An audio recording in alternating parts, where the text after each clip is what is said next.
Saudara Tentara Nasional Indonesia (TNI) hari ini genap berusia 62 tahun. Peringatan Hari Ulang Tahun TNI dilaksanakan di Mabes TNI Cilangkap dipimpin oleh Presiden Yudhoyono. Karena bertepatan dengan Ramadan, upacara peringatan dilakukan dengan lebih singkat dan sederhana. Upacara peringatan HUT TNI yang ke-62 hari ini berbeda dengan tahun-tahun sebelumnya. Tidak ada pawai kendaraan tempur dan atraksi pesawat tempur seperti biasanya. Juga tidak ada unjuk keterampilan pasukan khusus kebanggaan TNI yang selama ini selalu ada dalam setiap upacara perayaan Hari Ulang Tahun TNI. Dalam pidatonya, Presiden meminta TNI melanjutkan dan menuntaskan reformasi internal yang tahun depan sudah berjalan 10 tahun.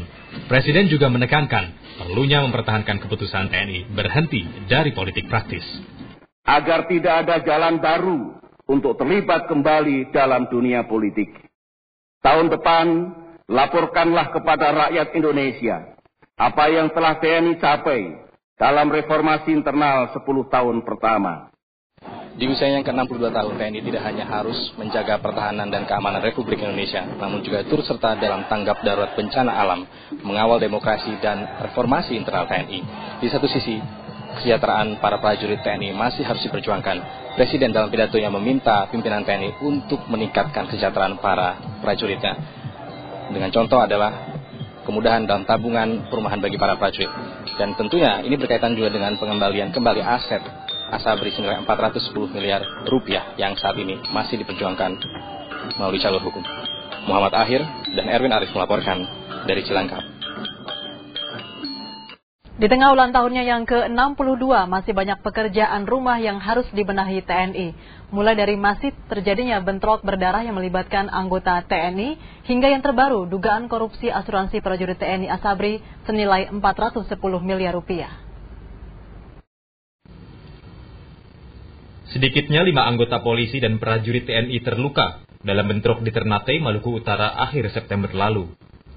Situasi kota bahkan sempat mencekam. Ini bukan pertama kali terjadi. Dinilai kasus macam ini terjadi dipicu kesejahteraan prajurit yang belum memadai.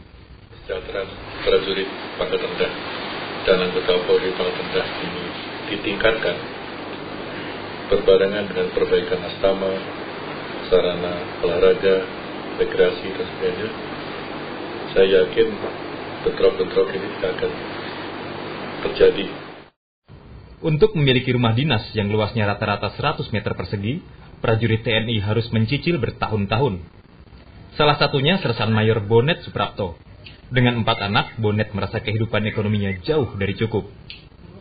Itu kurang nggak cukup lah, standarnya itu minimal 5 juta.